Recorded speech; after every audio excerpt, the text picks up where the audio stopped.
$10 million shortfall, and officials are kind of doing the blame game here, pointing fingers at increased salaries, lawsuits, cybersecurity costs. But there are other things in the mix to talk about as well. Let's bring in our friend Rachel O'Brien from OpenTheBooks.com. Rachel, let's start with the lawsuits. My goodness, this is eye-opening. They set aside a certain pile of money for this kind of thing, knowing it's going to happen. They had earmarked $20 million. You're saying that they had to settle some $53 million worth of suits. That is stunning. Yeah, that's what the district said. They said $53 million. They had budgeted, far less than that. And unfortunately, that had to pay quite a bit for lawsuits. If you remember, so one was a former employee that sued the district, alleging some improper behavior. One was from parents suing for their child. And so, this ended up being a lot of money. Now, the district initially said that there was going to be a $20 million deficit.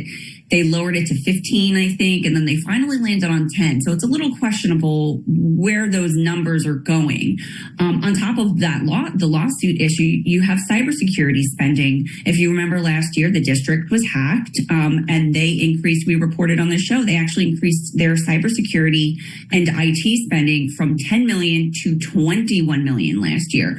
So those are two sort of unexpected spending increases that they had. They're going to have to find some money to pay for it. Well, and let's talk about that, Rachel. They keep telling us here at the station they're going to take money from a reserve fund. I hear from people who watch, they have no idea what that means. And if you're taking from a reserve fund, then what is not going to be funded that was supposed to go from that bucket, if you will?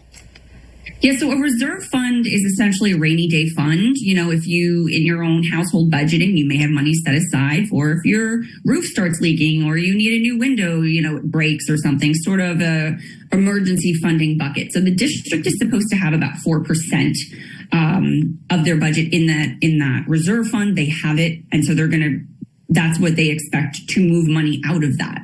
There is another budgeting issue, however, besides those two issues, besides the cybersecurity spending and the legal settlements.